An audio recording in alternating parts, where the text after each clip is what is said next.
Hello. Today we're talking with young philosopher Victoria and my son Peter. Hi, Peter. I Great. And we would like to talk about truth versus fake news and censorship versus freedom of speech. And the first question is, how can the average person in our days distinguish between truth and fake news in everyday media consumption? Victoria, what do you think?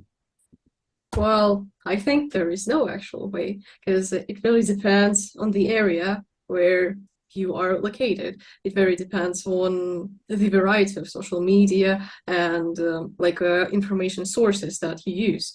So, for example, in our world, it is really, really hard to get all variety of news because all the social media, they actually create their content the way that you like it. So, for example, if you if you're righty, they're going to show you righty content. They're going to show you righty debates and righty news and etc. etc. etc. If you're lefty, the same works for you. So it's really hard to really find true news, and even those sources that claim that their news are not fake, we can't really figure it out if it's fake or not. So me personally, I don't watch any news, so I just don't need to choose between fake and unfake news. But still, somehow you are getting information about outside world, do you?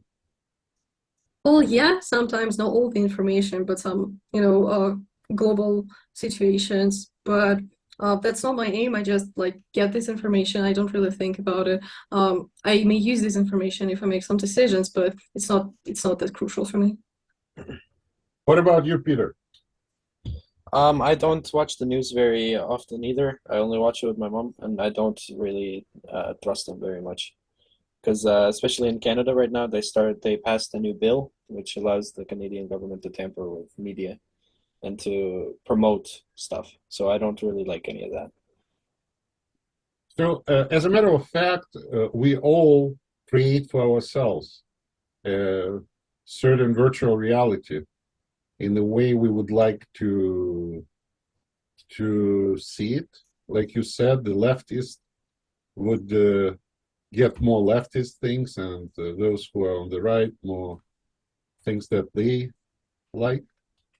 And everybody has his own perceived reality, right? And maybe it is causing us not to rely on facts whatsoever, even though that so many facts are available in our time. We don't trust them anymore at all, and we need to navigate in this complicated situation without being able to rely on any facts.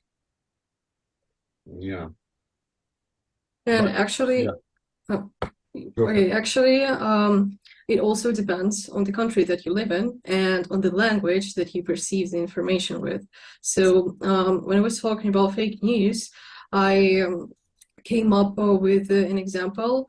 So, if you look at different history classes in different countries, for example, history classes in Russia, history classes in America, and in any other country, they basically have kind of different history. For example, if you study history in Russia, they're going to tell you that, well, Russia won almost all the wars. The ones that Russia didn't win, it was just because we didn't want to.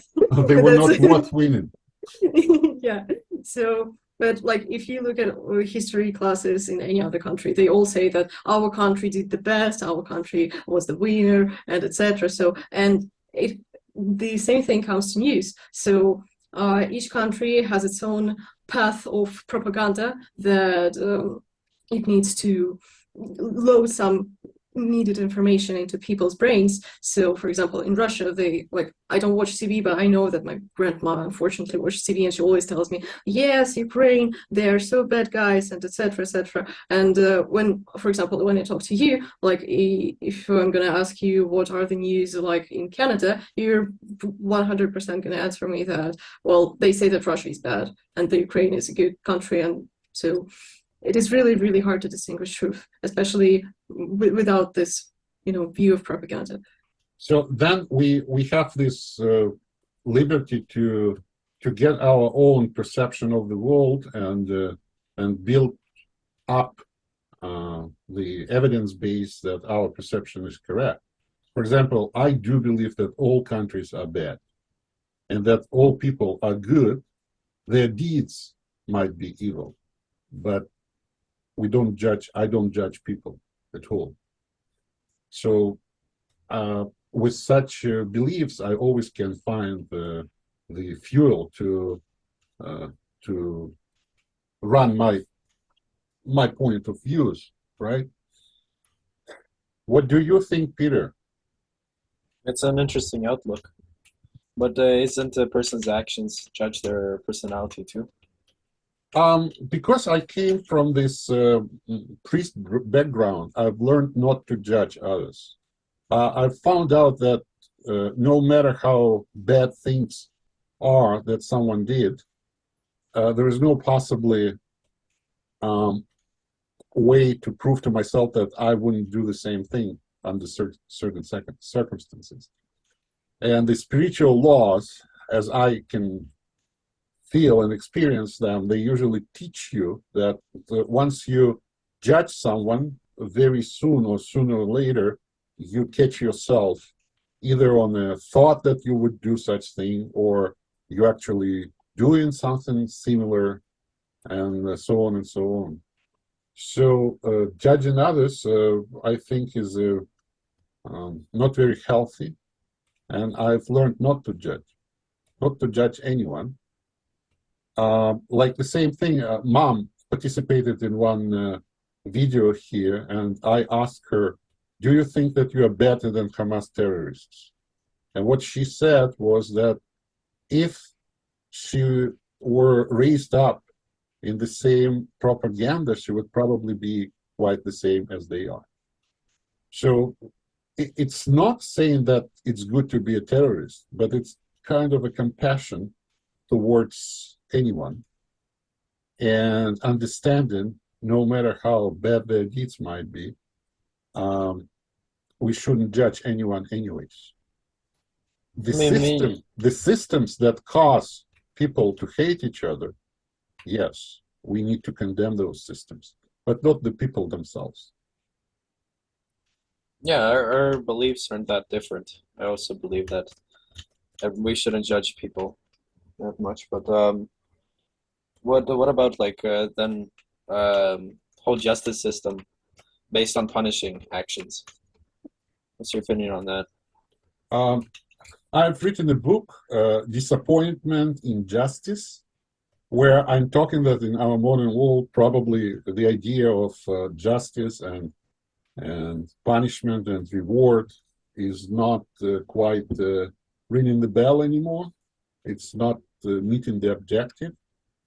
And yeah, maybe at one point or another, it was a very progressive idea, like in the beginning of Bible times, when it came down from Bible saying that you should not do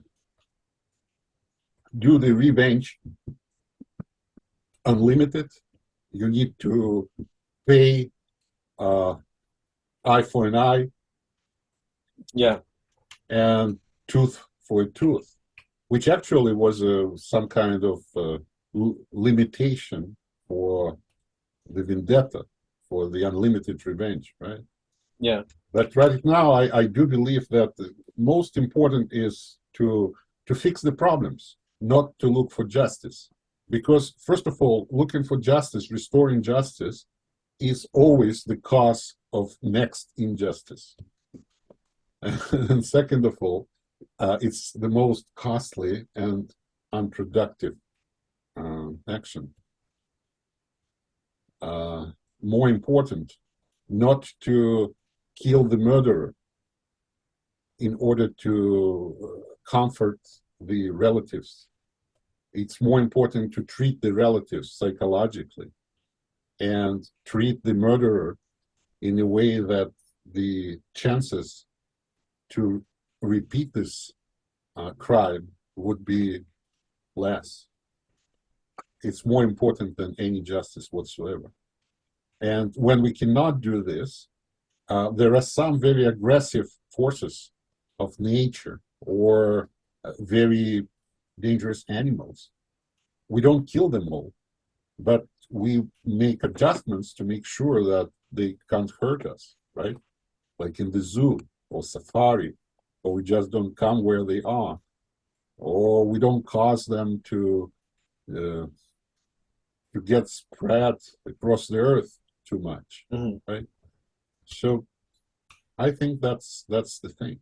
But you're absolutely right. The only way how we can balance our opinion about anything is to do a little research, to find out what different sources telling, and make your own judgment about how reliable those facts are, and then make your own opinion on what's going on. But like I'm looking at you guys, you are of almost the same generation. Victoria is 20, you're 16. And you try to avoid to watch any news. And you are raised in different countries. You were born in different countries. Peter was born in Canada and Victoria in Russia.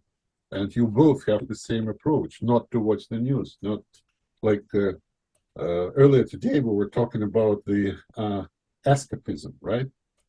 Trying to escape from the reality and build your own world where you feel more confident. How does it correspond to your Victoria absence of desire to know what's going on outside? Well, I divide things into things that I can change and the things that I can't change. For example, the things that I get from news, what's happening in the world, different wars, and etc. I cannot change anything. I cannot change anything in the fact that the war is happening right now. So there is no need to think about it, and there is no actual need to know about it. Like, I know only those things that can actually affect my life and that can actually affect my perception of things. But it is not the avoiding of reality. Like, we can see that, for example, if you don't learn, I don't know, types of animals, you are avoiding the reality, because like the reality consists of all these types of animals. Like, it's the same thing. It's the same thing to news. You cannot, you cannot. There is no way to not avoid everything like this. So, and if it comes to news, like news always get me frustrated because I realize the mad world that we are living in, and that's why. But as long as I can't choose, but as long as I can't change anything, I just choose not to know about it.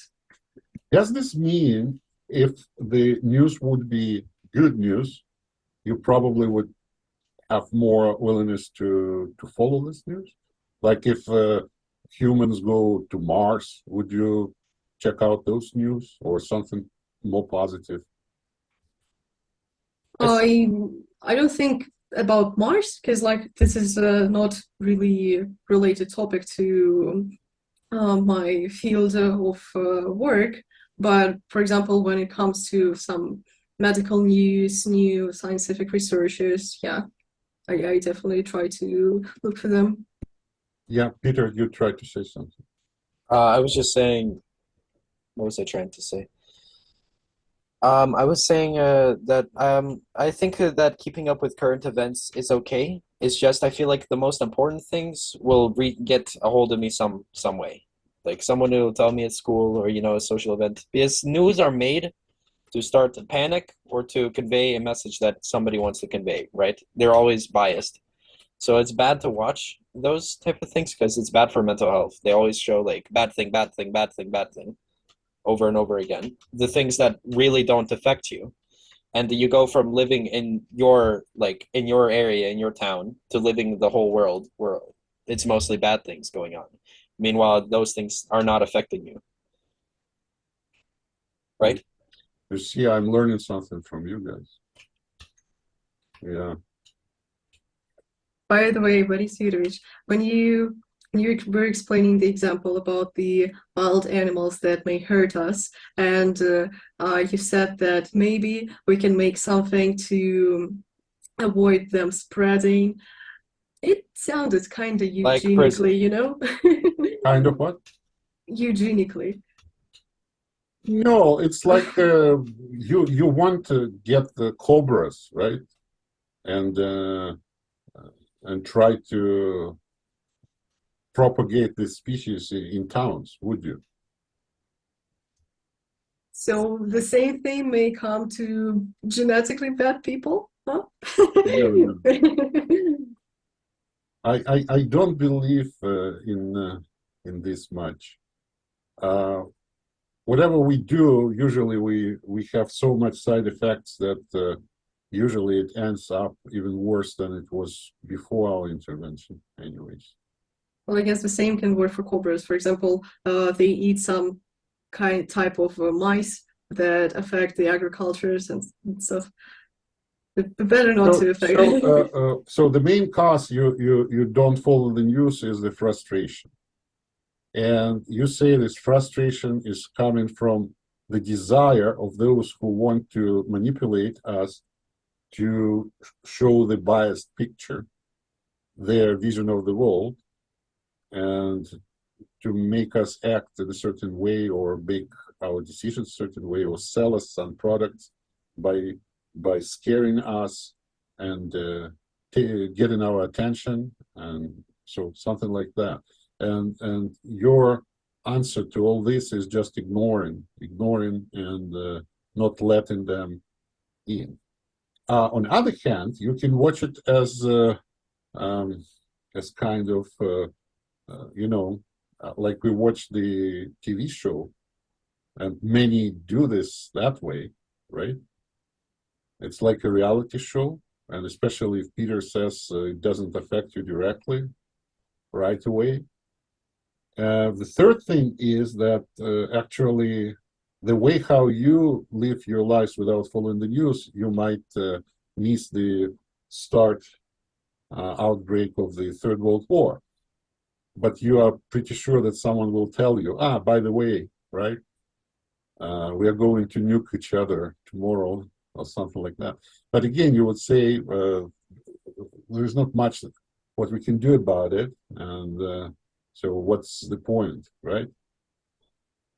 But still, if we do want to figure out something, it's a good idea to dig deeper and to find out the information that would allow us to make the balanced judgment of the events and other things. Do we?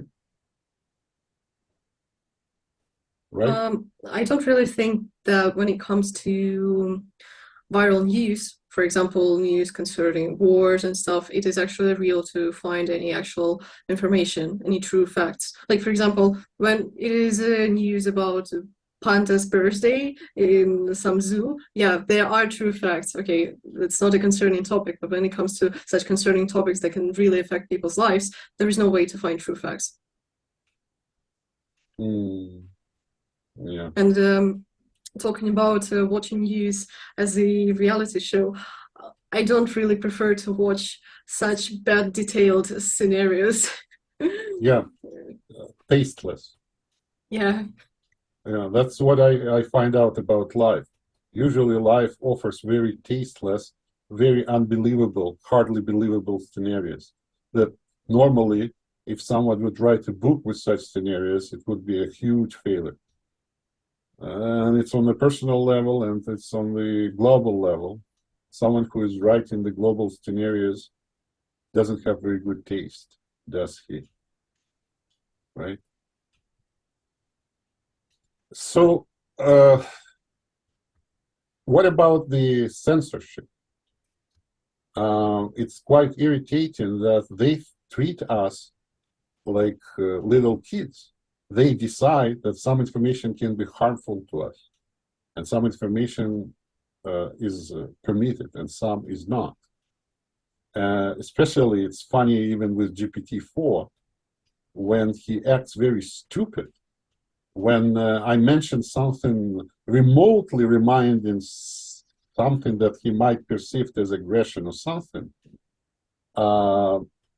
he's reporting me somewhere saying that this is against their policies and things like that. Or YouTube that can ban you if I put out the pictures like from my family archive, where there is my grandma photographed half naked as a baby, and it bans the whole movie. And things like this, or in Facebook and other things. On other hand, we think that people are inherently stupid, and if we feed them with hatred and radicalized information, it can do a lot of harm, right? So where is this balance? What should be allowed and what shouldn't be allowed? Well, And YouTube, I'm not defending YouTube. I absolutely hate YouTube. But what they're doing is just because they're a company, and the company can do whatever it wants. It's their platform.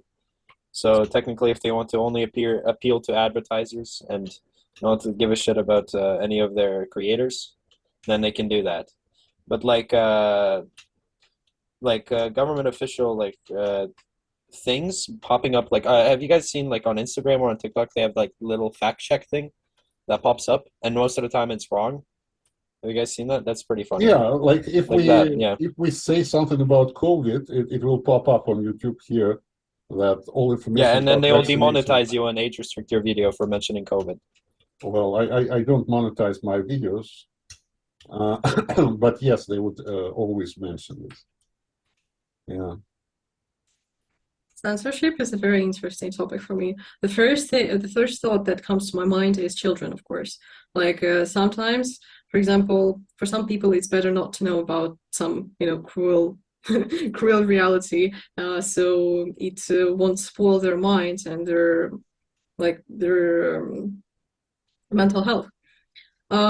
But on the other hand, I was a child who was grown in with very strict parents, and they were creating censorship all the way around me. And because of that, I was trying to get to know every forbidden information that I can actually find. So there are two hands. On the one hand, we should not restrict any information. We should not give any censorship, because like for adults can decide by themselves what they would like to watch, what they would like to hear. It's not that difficult in this world. Like what things do platforms usually censorship? Something connected to, I don't know, porn industry and stuff, something connected to cruel things like killing, death and stuff. Sometimes swear words. Yeah, and I don't think that there is any sense for people not to know about it, because like they need to know what is the reality that they live in. So I think it may only work for children, for restricted like children's censorship, but for adults, I don't think it makes any sense. Yeah. Interesting fact now that the whole platforms are getting banned in some countries. China. Not only China, Russia, Russia. like Facebook and Instagram. And on the other hand, YouTube has banned all official Russian TV stations. And it's not like it's impossible to get them. You can go to Google and find them, or go directly to their website and watch the same things. But the impediment in accessibility obviously is reducing the ability to see different points of view and to form your own opinion. And also there is a false feeling that the news are not affecting you. Who would think that like a couple of years ago, that in some areas the situation will be in such bad shape. And like we said, if it's going to be the Third World War, it probably will affect everybody. But the key here is that, yes, we cannot really change anything about anything. And it's like a worldwide frustration Probably in the previous years when bad things were happening, probably this frustration was the same. Even though the access to the information was more restricted. In Soviet Russia, still people got some information from the foreign radio stations. They were jamming and trying to not to allow it to listen to the stations, but still we were listening and getting something from them, which was also the propaganda, but at least in the balance of those two propagandas, there was possibility somehow to deduce something that would resemble the true state of things, right? Yeah, but what's your explanation? Why we live in such a bad world? Why always something happens that if we would be in charge, we wouldn't be really fond of happening? I can't say that we could prevent it, but isn't it so stupid that we can surely safely assume that the majority of people on Earth don't like what's going on Earth? And it's not natural disasters, it's all man-made things. Why such a idiotic thing can happen when nobody wants it? What's your explanation, Victoria?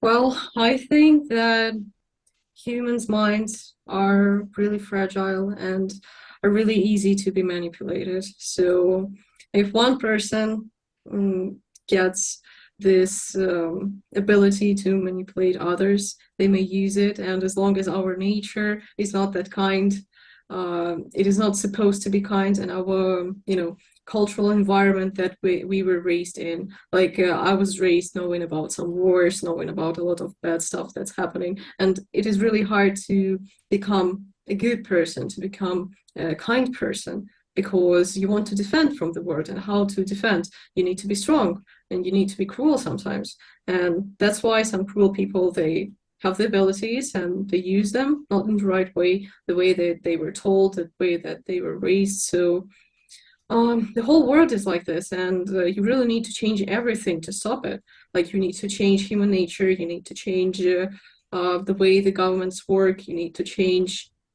the way like all the systems basically work, and it is really hard.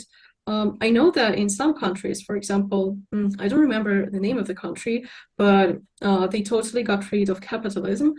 They all do things that they want to do. They don't have money here, so like every person has its own responsibilities, and if they do it, they get some food for free. I don't remember the name of this country, I'm sorry, but it's a real thing where people are trying to live without all these bad things happening. You mean But communism? no, I don't mean communism. Maybe while you're talking, I'm going to search for it and tell you the name of the country. So yeah, you need to change the whole system. You need to change the people that rule the world.